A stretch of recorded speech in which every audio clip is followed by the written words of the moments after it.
As you may be aware, the Port of Walvis Bay have quite a big fleet of fishing vessels, and at times we find it very much congested that we could not accommodate all the fishing vessels alongside, and especially the bigger fishing vessels that cannot go to the private fishing factories. So the STS operation then was limited only to those big fishing vessels for fish transshipment.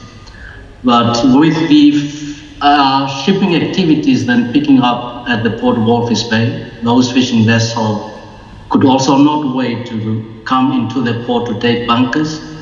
Then a request was made for us to extend the fuel bunkering operation at Anchorage.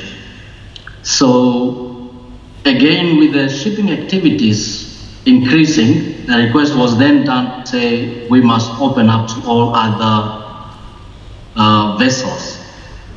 So with regard to that, the port then requested from the DMA to relook into the oil cottages plan so that we can include the bunkering offshore, that is at Anchorage. We were then advised to say that no, we have to form a committee, that is a committee on STS operation within the port limits. And this committee is comprising of the concerned stakeholders like the Port Authority, Department of Maritime Affairs, which is a designated authority here in Namibia. NAMRA here in Namibia is equivalent to SARS there in South Africa. The Ministry of Fisheries, looking at the interest of fisheries, and Ministry of Environment, Forestry and Tourism. We have quite a lot of flamingos in the lagoon here and some seals. And the Walvis Bay Lagoon is one of the Ramsar protected area.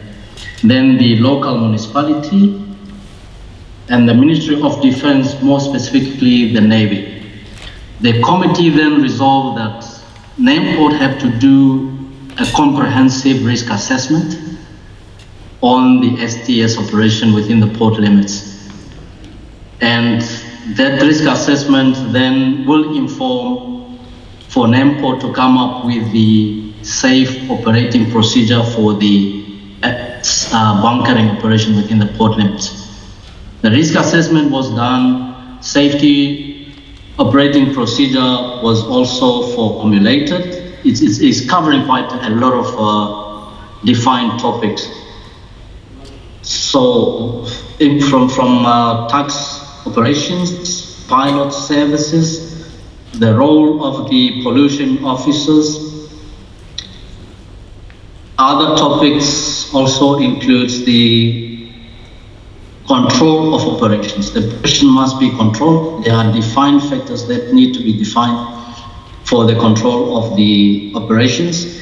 Then the compatibility or suitability of the ship requesting for such operation.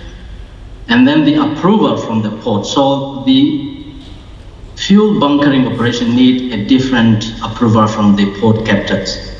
Mostly specifically looking at the ship's suitability, third-party liabilities that the certificates of the vessel involved. In case there is an oil spill, we need to know who is going to cover the cost for that. And then we must have a dedicated area for such bunkering operations. Then the weather conditions on the requested days of the STS bunkering operation. We need to take into account the weather and wind speed limitations, or what wind speed limitations are we going to put in place. The feathering aspects of vessels, both vessels that are involved, what type of fenders should be involved for that. And then the also readiness. How can we keep the port ready in case of spills? This readiness is for the port, but it must also involve other stakeholders. Then there are a few checklists. The checklists were then also developed to say, when we have STS, what checklist must be in place and who is going to do this checklist?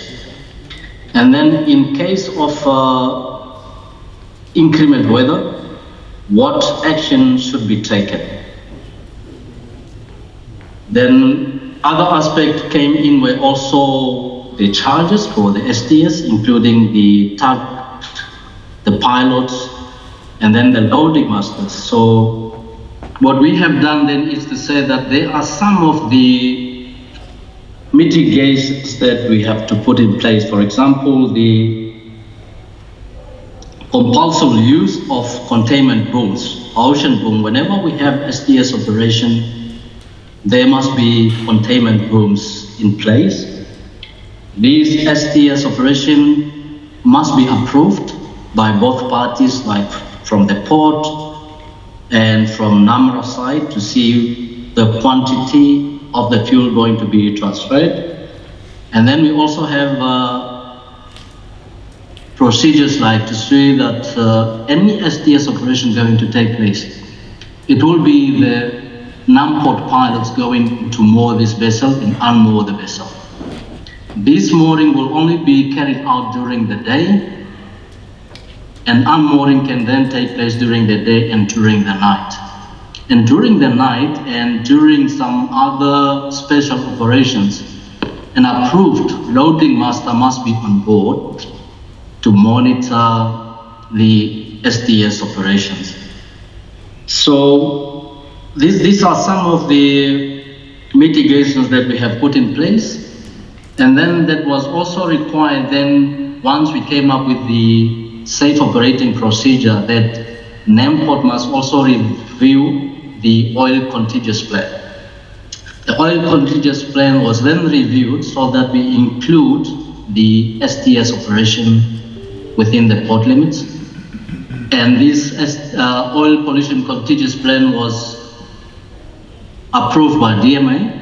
And then we have to also request all the companies within the port limits to have an oil contagious plan in line with NAMPORT, and NAMPORT's oil contagious plan is in line with the National Oil Pollution Contagious Plan. With all those in place, we are doing STS in the port of Walvis Bay based on those guidelines. Thank you.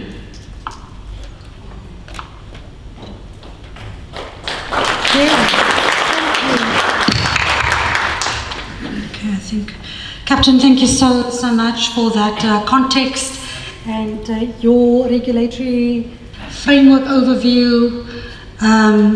Also, just the detail you shared and how that lines up with your national legislation. So, thank you to you.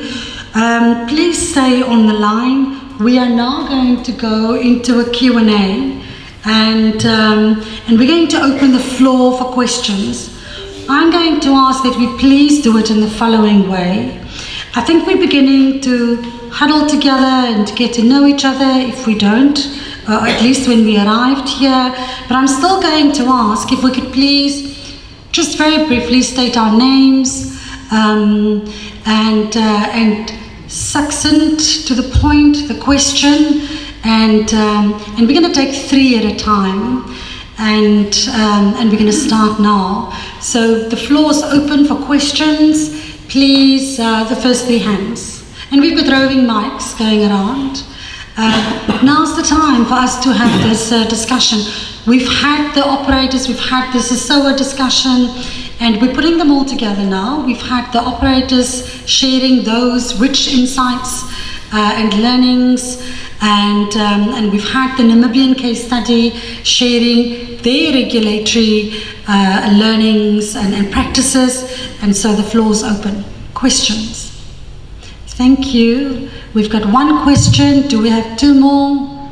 Otherwise, we'll go with 1. You can also state who the question is intended for. Hi, good afternoon, everybody. Thank you so much for the opportunity. I've got 1 suggestion and 2 questions. The suggestion is if we can ask the organizers to please, given the fact that this is only a 1-day event and there are lots and lots of important topics to get through, to please possibly vet or remind the presenters to avoid using the platform as a marketing exercise and actually stick to the points. That was the suggestion. Number two, my question is directed to Mr. Peter Besnard. Peter, you alluded quite correctly during your presentation that bunkering in South Africa did not begin in 2016. It's a well-established activity that's been going on for decades. So just to bring a little bit of context, we are still a bunkering nation. Durban, Cape Town, Richards Bay are still providing bunkering. So it is not that it was end all and be all in Algoa Bay that has now caused such a huge negativity for South African bunkering industry. But more pointedly, Mr. Besnard, the question that I want to ask you is that in your opinion, could the licensing procedure that was undertaken by SAMSA back in 2015, 2014, 2016, could it have been done in a more transparent and more regulated manner in which they would have possibly liaised with other government agencies like SARS, like the Treasury, in order to avoid this unfortunate situation that we find ourselves in? If the answer to that question is yes, in your opinion, what is it that could have been done better, and what lessons can be learned to avoid such a thing, to now that the moratorium is over, for it to happen again? That was directed at Mr. Besnard. I have a question for Kurt and for Dan. Gentlemen, you two operate one of the most advanced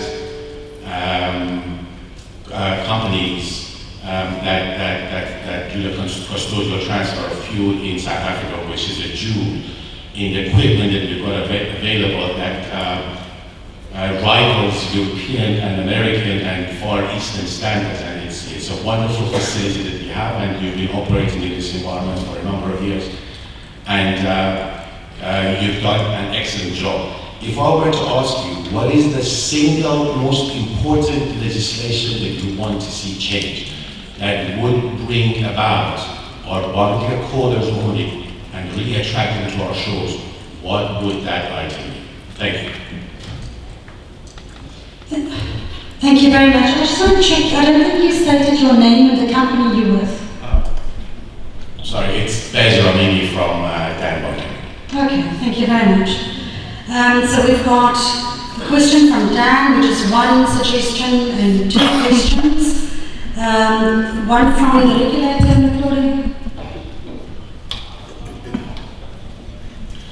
Good afternoon, everyone. My name is Matoni from the Ports Regulator.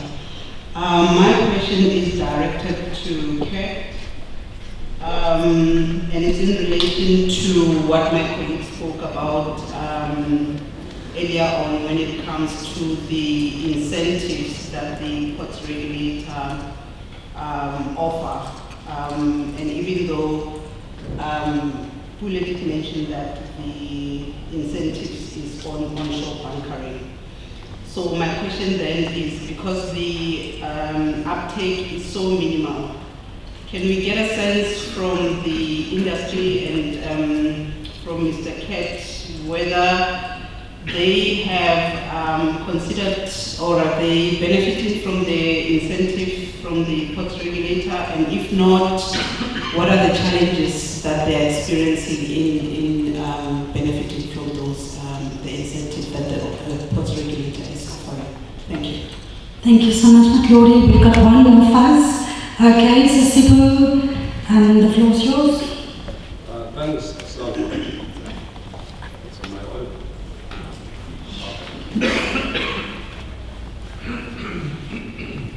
Okay, thanks, first. I think mine it's perhaps for it's based. It's intended for steward. He's indicated that he's in charge of a number of vessels at the level of 5 firm. But I think I'll take a cue from what Dan was asking to say, what is it that we may just do to have some of those vessels in our ship registry? Two, what is it that we may also do to have some of the supplies, not only the fuel, but the supplies being provided by the country, and seeing some of your crew in South Africa. My interest is that we are operating in South Africa, and therefore we need to find means and ways of promoting the very same own space that we are operating from. And to me, we've got competent youngsters that can be able to fit into that space. We've got dedicated young business people that can be able to do the ship sailing side of things. What is it that, from your own perspective, that if you were to look into improving or doing differently, then you would be able to take 2 to 3 vessels into our flag, take 30 to 40 youngsters into your ships, and do some of the supplies in the country. Thank you. Thank you so much, Mr. Sasibo. I think we're going to pause here for a moment. Then we're going to just quickly look at those questions. Mr. Desmond, Peter, the first one is for you. The licensing regime, what do you think is the single most,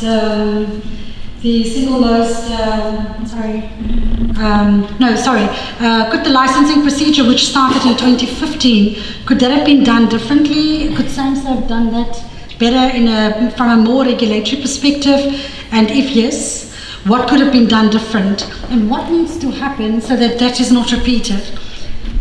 Peter, if you could, I think I'm going to do them one at a time. So this one here.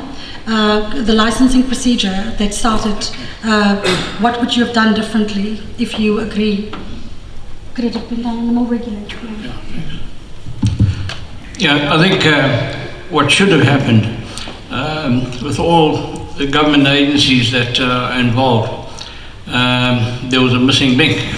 Because you had Transnet, you had SAMSA, and the bunkering company that were sitting around the table, and I wasn't aware of any customs officers being present. And I think that's where the whole thing fell apart. You cannot tell me that as government initiative that customs, one of the main role players, shouldn't have been there. And I can go back a couple of weeks or a couple of months where we had a meeting and I had a lesson on the Customs Act, and I was about to ask the young lady who was addressing me was whether she shouldn't have been present at that time, because that's where the whole thing has gone wrong. If everybody knew from day one what should have been put on the table and what was expected and so on, I think we wouldn't be in the situation that we are today.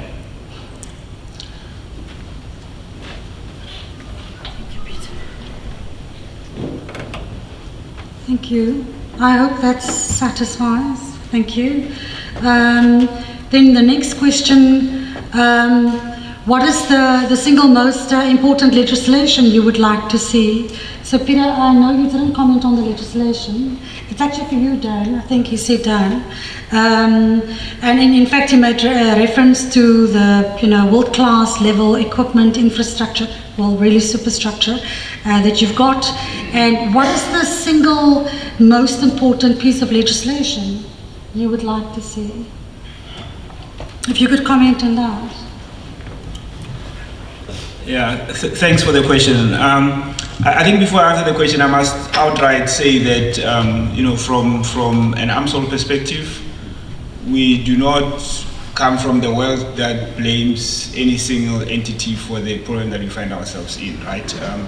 We bring ourselves to the conversation to find ways to solve the problems, most of which are very new to the rest of the industry. But I think just getting to the question, as AMSOL, I think not even going forward, just today, what I would like to get more of is the question that I asked earlier around understanding that the problems that we're dealing with are complex from tax legislation point of view, and it's going to take us some time to get to a point where we've got a permanent fix in place. Is there a opportunity for us to find some way for us, for the for the industry to exist, to operate between now and we get to that point, so that we do not elevate the one issue above everything else that is important in the industry. Thank you.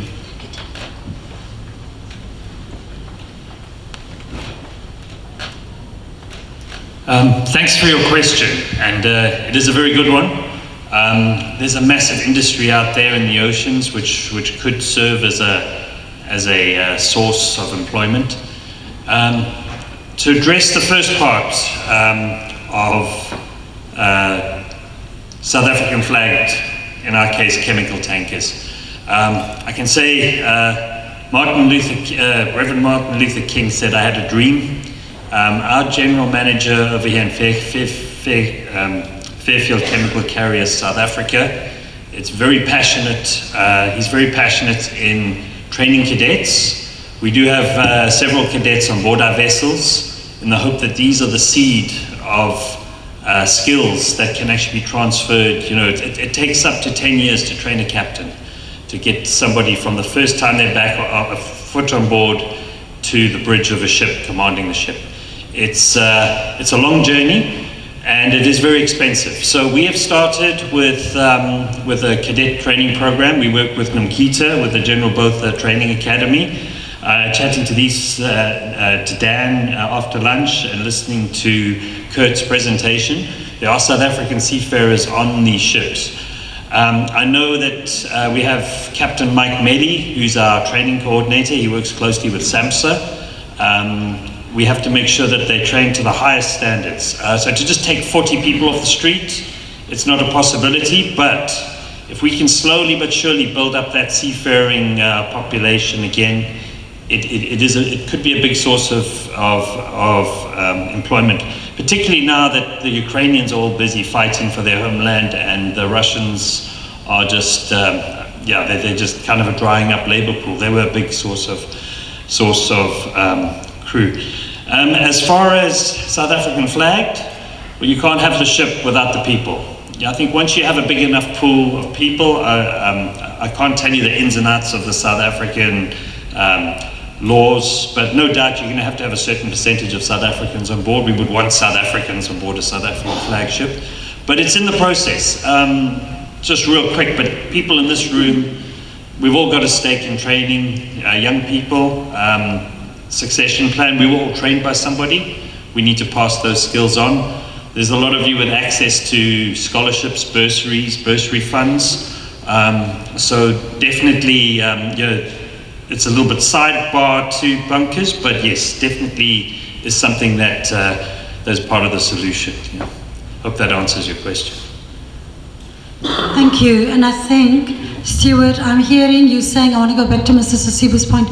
I'm hearing you saying on the registering, on the South Africa Special Register, you're saying it's in the process. So there are possibilities.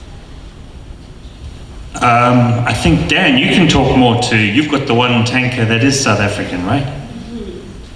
Yeah. So we have one. It all starts with one. But it will come. It will come in time, but I think it also takes a lot of investment from the folks in this room.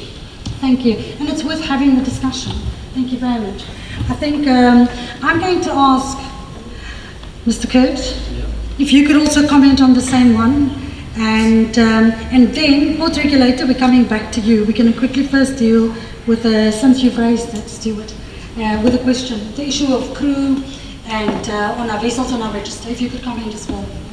Okay, so firstly to the lady's question about the incentive. At the moment I can't comment on that. That's a little bit above my pay grade at the moment, so some of our other staff would be able to give more comments on that. And to Baz, to your question, I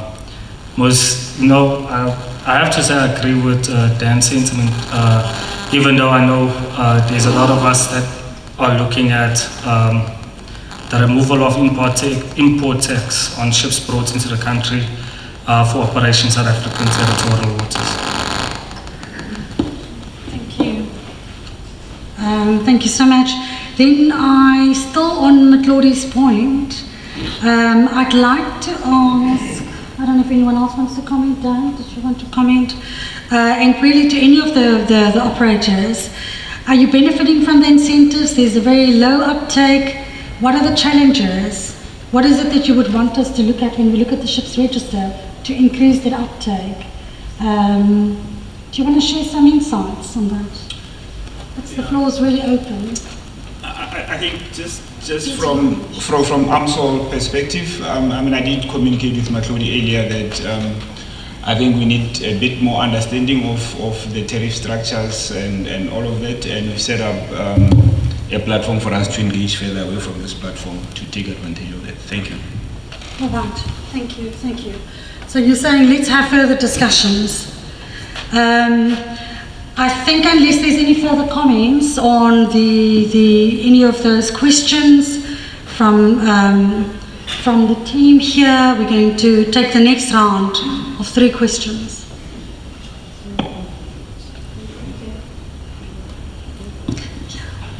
Hi there. Godfrey Needham, Offshore Maritime Services and the Off-Port Limit Association of South Africa.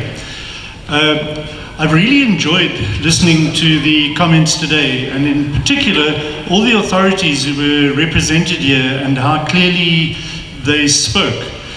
But if I consider the concept of Operation Phikisa, the development of the economy through the ocean's economy, Phikisa, as I understand, is a Sesotho word for hurry up. So I'm not wanting to be reckless, not at all, and I definitely think there should be a considered strategy going forward. But this panel that's spoken now to the individuals, every one of the individuals, I've not heard one single reason given why we cannot be doing offshore bunkering. The 2 of the panelists now are currently doing bunkering, and the only separation between what they're doing and what was happening in Algoa Bay was the proximity of a breakwater, which wasn't a limiting factor. It was merely it wasn't a physical barrier, it was merely a delineation that said in the port, business as usual, outside the port, no can do. So I, as an individual sort of very much further down the food chain, cannot see why we are not doing this. Before we really face the current traffic volumes increase, everyone was making a fair business out of the maritime business, the maritime industry. When I last counted, we had 510 ships on the coast in a day, averaging 450, 510. We have seen the volume of traffic that's no longer using service, that's 60% is my information, and that's all coming around the Cape. And we are letting it all sail past. 17th of September was the day that an entire industry shut. And if you consider the level, and I don't believe many of us in the room really appreciate the impact that that single decision had on the economy of South Africa. From the flights coming into Durban, connecting flights down to the Algoa Bay, clearing and forwarding, hospitality, I can go on and on. The number of people the number of industries and sectors that were affected by one decision. So I have to ask the question, and I don't know who I can ask it to, because I see SARS are not here. I don't think he could have answered it anyway. Is there not a facility that can be put in under some sort of moderated interim measure that will allow bunkering to resume? Because until the 17th of September, it was business as usual. There may have been some rumblings in the background, there may have been some valid points being made, and I'm very conscious of the environmental and particularly the bird life issues, but business was happening and a lot of people were benefiting from it. Why are we not setting up an interim measure to allow business to resume? We have licensed bunker traders that can operate. I don't see why AMSOL or Limsom Lumby or any other could not operate in the Bay on the same basis that they're doing it in the port. I'm very conscious of 30 days from now, quite a big event's going to happen in the life of South Africa, and a month after that there will be a whole lot of reorganizing and setting up management processes again. So just from now, we've got a 2-month hiatus before anything can happen. How much longer do we have to wait before we can move this industry forward? There's been a lot of talk and a lot of credit given to and respect given to all the processes that have been followed. We will never, ever get all the processes 100% right. Why are we not putting it in a measure that gets us going back to work now and then trim and fashion and remodel as we go? That's my question. Thank you so much. Thank you, Godfrey. I think, CEO, if I may, I'm very careful to put this to you, but I'm going to ask if you could address this in your closing remarks. Is that good? Okay. Godfrey, are you okay that the CEO addresses it in his closing remarks? Thank you so much. We've got 2 questions online. Okay, let's take the 2 questions online. Thank you, Faz, noted. Tambela Taboshi and Unati Sonti. Let's go with Tambela, and I'm just following the alphabet, and then Unati. The floor is yours, Tambela. Thank you very much, Paula. I think in the interest of me seeing that Unati's hand was up first, I'll let him go first. You see, I'm democratic like that. Good on you. Thank you. I'll go Thank after you. Unati. Unati, Sonti, the floor is yours. All right, thank you so much. Firstly, I must apologize that I had to leave. But one, we appreciate the fact that we are finally having this session, something that the industry had called for since I think the middle of September last year. It's a pity that one thing that was missing from the beginning, and I think this is where you also asked Selma a question with the presenters around to say, whilst we are presenting the challenges, what are the solutions or innovative ways we are bringing forward? And I think that's one of those things Captain Nedam was trying to bring forward. The biggest to all of this one is the clarity around, because that's something that I think it should have come from the opening, the clarity around one, the lifting of the moratorium, number 2, the assurance to the global market out there or the international shipping community that South Africa is indeed open for business, and when are we resuming, all of those activities. And I think then that measure to say what is that interim measure, we understand the processes that SARS are currently, taking, but if we are indeed pushing and continuing with the legacy of the Operation Pakisa, we should have come together and found an amicable solution around this matter a long time ago. And I am also, the last one would be, there was a question, I'm not sure if it was responded to, around one, there has been other forums where we've been engaging in, your Industry Development Forum, your offshore environmentalists. So what happens to those? Is it being taken over by this by these sessions? And what would be the outcomes and implementable actions that would be taken? Will there be steps that would say what are the time frames for us to be able to resume the activities and begin to activate one of the services that we know had a real impact into the economy of this country? And lastly, does SAMSA have numbers? Does SAMSA, in fact, the guy from Treasury and SAMSA, can they give us an indication in terms of what has been the loss of income as a result of this bunkering challenge in Al-Gwape? Thank you. Wow, Unati, you asked a good number of questions. Thank you. So Anati, if we could contract as follows, the issue around the moratorium, giving assurance to the global market, that South Africa is open for business, those two and everything linked to that. I think our CEO has indicated he's going to comment and deal with it in his closing comments. In terms of other forums we have been engaging, the offshore, this I think I'm not going to respond to that. Mr. Philly, do you want to comment on that? Acting CEO is going to, okay. CEO, would you then, whether this forum is replacing other forums, if you could please. So Unati, our CEO is going to comment on that one too. And then Sarge is not in the room. They've left. So Unati, let's pick that one up and then come back. And I know you are very capable of holding us accountable, so we'll pick that one up with Sarge and we'll provide feedback to that as part of the feedback pack that must go back to everyone as well.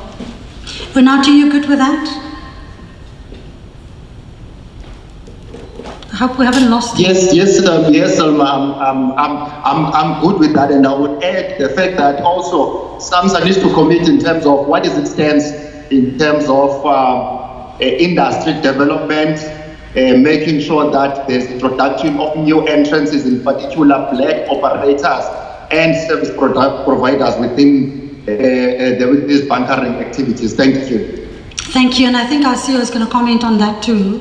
Our stance in terms of industry development and particularly the bunker sector as it is and growing that. So we've got that. Timbela, can we come to you now? Can we move to you? Thank you. Yes, you can. Thank you very much. First, I'd like to thank the panel for trying to reduce such a big problem into 5 slides each. I think from hearing this and from being here the whole day, I was actually, well, Unati echoed the same sentiments, and I knew he was going to do that, and he was going to do so succinctly. So that's why I wanted him to go first. Because I knew that he was going to be able to say what I need to say, and he was going to get straight to the point. But other than the other parts that he's touched on with regards to holding you guys accountable and who will be doing what, I wanted to also reiterate on the issue of the importance of bringing the necessary stakeholders into the room. We've got a situation like this, and we no disrespect, guys, but we've got a litigation officer in the team, as opposed to policy and development and whoever else we could actually have gotten from SARS, who would be able to answer the questions that industry has. And one of the pertinent questions that I have now is a question of how far is SARS with the policies. So it's a matter of there's a problem and it requires policies to be drafted, but now we need to kind of figure out or be told how far the process is and whether or not it's going to be something that's going to be prioritized in this year, or maybe we're going to be talking about this every other year. And then the other issue was also on, clarity. Frank Lunati's touched on that, and the forums as well, and also just the domino effect that this has on the industry regarding employment. And South Africa, we have a very high percentage of unemployment, and not making this an issue about money and benefits for people in a monetary manner, but there's a lot that this industry brings into the economy, and I think we need to recognize that. And as a result, we do need to somehow prioritize that in the conversations that we do have in the government platforms, so that government can also understand that we are talking international here, but we are speaking international in a government space. So we need government to also kind of work as swiftly as they possibly can, because any time spent on these issues is actually what you call business that's kind of going to other ports. And if you were listening to Captain, sorry, I forgot his name, from Namport, and he has a very nice model that he was actually talking about, and it's something that I feel is achievable for us as well, which is something that I've consistently found to be an issue in this industry. We do not call the right people into the rooms. We do not speak enough about the uncomfortable conversations. We don't have uncomfortable conversations to get us ahead, and we have an either-or situation, and this is the atmosphere, or maybe the vibe. That's the vibe I'm getting from some of the conversations here, that we're talking either or. It can only be, it can either be birds and sea mammals and tourism and fishing, and it can't be bunkering. But in a world where we do coexist, I think there's a lot more that we can do as an industry, meeting all those, having a talk with all those relevant people at a higher level so they can understand the impact each one of those ministries or one of those departments actually brings to the table, so that we don't go unnoticed, and we can actually have everyone going forward having been heard and understanding very well what the next step is, and everyone is on the same page. And then lastly, another statement that I have is just to ask who will be the person, or maybe who will be the company, whether it's going to be SAMSA or Transnet or whoever, who's going to be keeping industry abreast with where we are with this. Because as I said earlier, this is an international industry. Maritime is international. So as much as we talk about it in the smaller spaces within our own country, there's a lot more to it. And if now we're going to have news that are going around the world saying there's ships being detained for ABC, then it's going to make South Africa look a bit like a hostile maritime nation. And people are probably obviously going to be dodging us instead of actually coming through to us because they don't know what's happening. And the issue with media is that sometimes people don't catch up to the latest news. So the last thing people remember is the fact that ships were detained. They will not remember what for. They will not remember, they won't even know who was in the wrong, and they might not even remember if they were released or not, and under what terms. So yeah, so going forward, I think my suggestion is basically to just speed things up a bit. I'm not saying let's oversee any other requirements that from a compliance perspective or environmental or any other perspective for that matter, but I think there is a huge necessity to look into this. We've heard the frustration of the industry. I don't know if anyone else missed it, but from the four speakers that had spoken, you could see the frustration and you could hear it. Because it's not just about them running a business, it's also about doing something that is actually helping our economy grow, and it's also reducing the numbers when it comes to employment. And we know that there's companies that have had to close down because of this, so we really would want to have this treated with urgency. Thank you very much. Well, Tambela, I'm very happy that you and I can really, just say it like that. And say all that needs to be said. So maybe just quickly in terms of how we're going to deal with what you've raised. One is that CEO is already going to deal with the issue about the stakeholders, and so he will talk to that as well. Of course, industry development, this is about growing the economy. This is the reason why we're having this discussion and how to move forward together. So he'll talk to that. The issue around SARS and the policy component or perspective, we're going to add that to the SARS discussion and come back to this room, virtual and physical, to everyone. And you've spoken about the domino or the multiplier effect, and really keeping in the importance of communication and keeping everyone updated. And so that whole process is part of the way forward, and we're going to deal with it in that way. So if it's okay with you, we're going to deal with it in that way. Thank you so much. I want to, Tambela, are you okay with that? That we do it as I've just highlighted? Yes, that's perfect. Thanks so much. Super, thank you. Unati Sonti, first coming back to you now. Unati Sonti, online you asked, you asked what are the thoughts of both SAMSA and the Ports Authority on the licensing of back-to-back traders?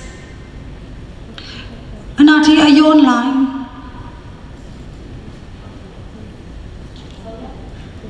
Yes, Selma. Okay, lovely. So, yes, I'm still online. Okay, lovely, thank you. So sorry, just say that again. No, I was saying I just boarded the flight, so I'm in card, hence I wrote my I see. there. Okay. So what are the thoughts of both SAMSA and TNP on the licensing? Look, I always want to make sure that what do you mean back-to-back traders? Just before you fly off into the sunset, what exactly do you mean? Unati? Okay, I think he's gone. Hi, Selma. Hi. Just quickly, what do you mean licensing of back-to-back traders? You would note that in all of those service providers that are there in terms of the country, there are those that take at the back of the ones that carry, some of the commodity, whom are part of the value chain. So if you are licensing everyone else as an operator and the provider, because majority of the bank operators are traders in their nature.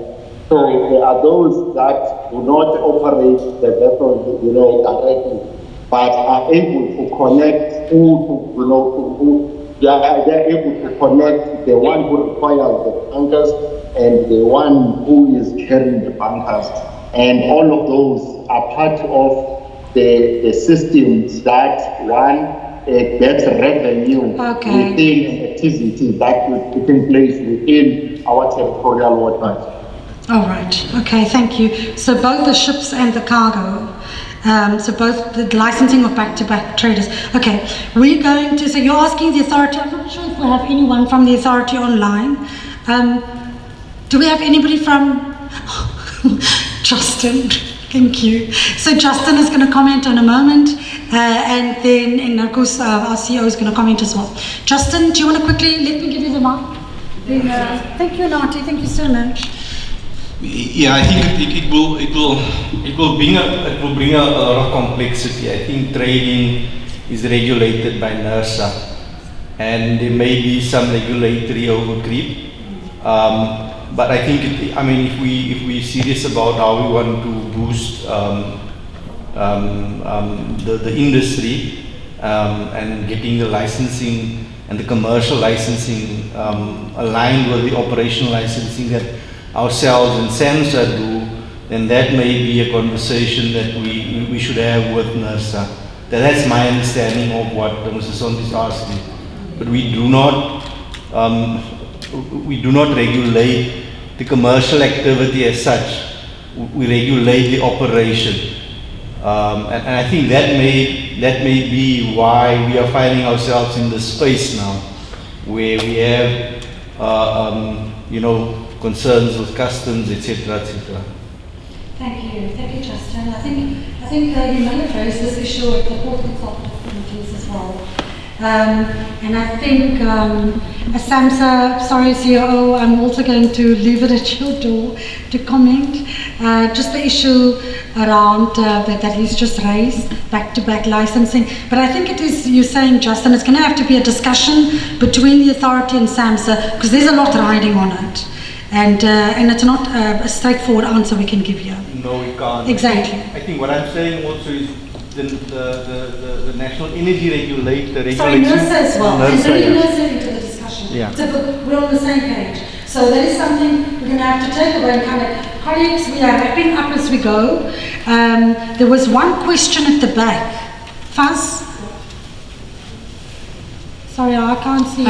Thank you. Kandega from Saini. I just wanted to know, ever since we started here, the whole round table, nothing much has been touched on skills development, employment, especially under youth employment, because the rate is very high at this given moment. And also when it comes to research, development and innovation. Can I just have maybe someone to answer on that behalf, especially when it comes to bunkering, because this is such a huge opportunity, especially when it comes to research and innovation, and also just working together as industries to try and come up with solutions, especially transdisciplinary related solutions. Thank you.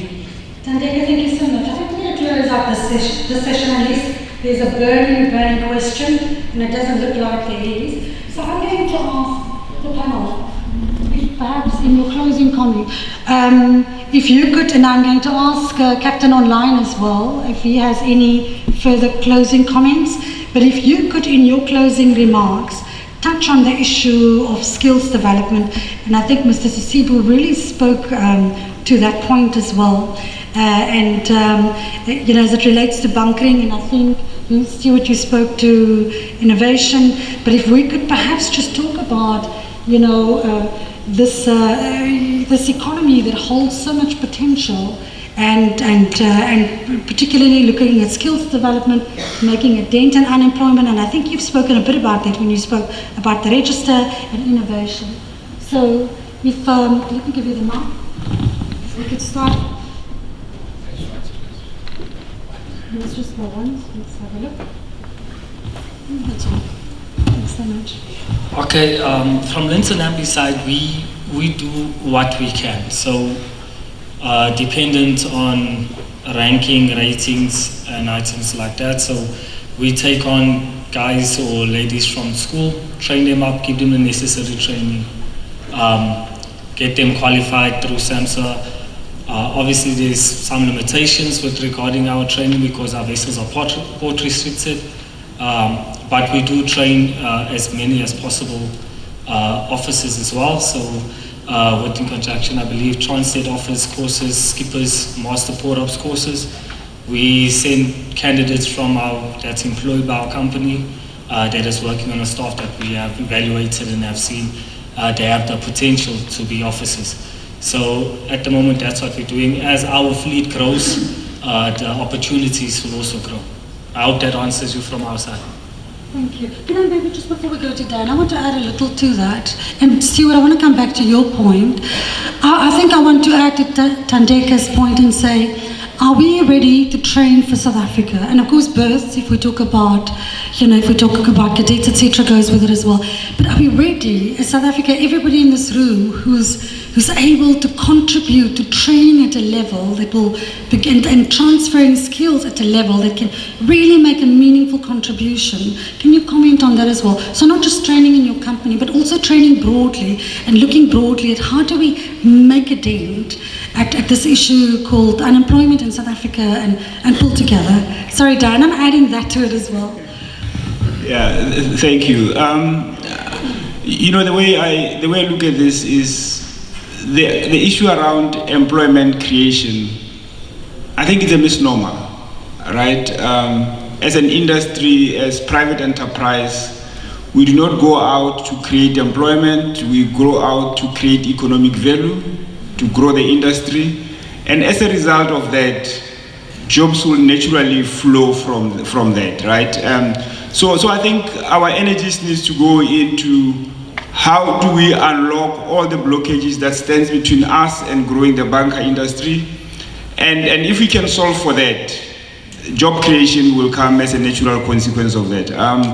Having said that, I did talk to specifically offshore bunkering skills that over the last year, AMSOL has made good progress in developing South African seafarers in that space, and will continue to do so.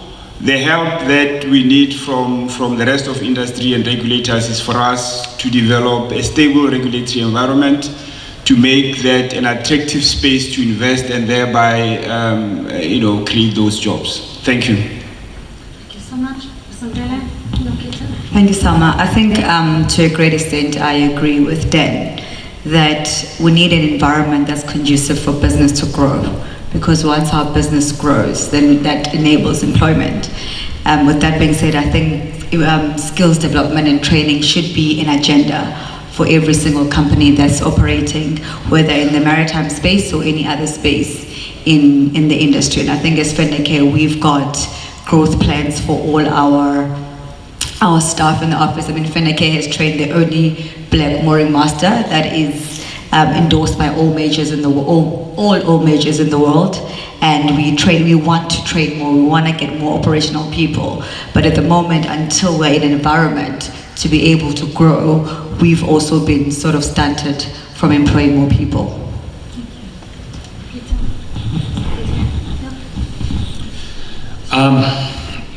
Several years ago, I spoke with the dean of the DUT, Durban University Technology, just up the road here. And while the colleges, DUT and CPUT, pump out dozens of young people every year, the biggest problem, as said to me by the dean of the school here, is that there's a shortage of berths on board. Every cadet has to do a cadetship. It involves several years of sea time. I think they're up to about 20 months, is it? You'd know more. Yeah, 19 months of sea time on board a ship learning. From there, that's just to get their first license, their first ticket. And from there, like I said, it takes up to 10 years to get to masters.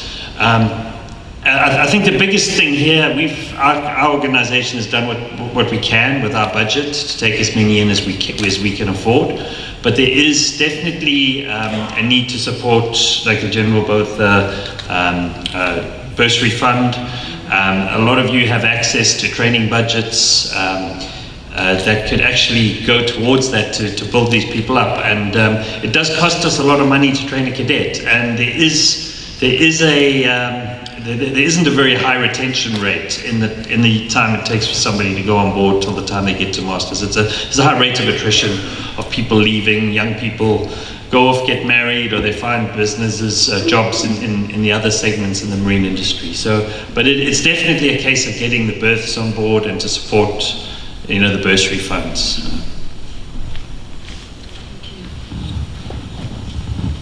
Thank you very much. I think we're coming to the end, at the end of the discussion. Before handing to the CEO, I wanted to just say we started a very important discussion today, and I'm talking particularly on the operator side. And Captain, I'm very aware that you are still online, and I would also like to ask you to share any final comments you may have with us. I'm not sure if you're still online, Captain. Thank you. I'm still online. Thank you. All I can say from our side, it wasn't plain sailing. We have learned quite a lot, and up to now, we do not think that we are actually at a position where we can confidently say that we are under control. We are getting more and more requests for offshore bunkering, but there are times that we actually restrict STS per day because of the impact, to say if something goes wrong, we will not be able to handle that. So we're still learning, and we are also in the process of engaging the offshore, the oil industry, because there are also other additional charges, especially when it comes to the deployment of the booms.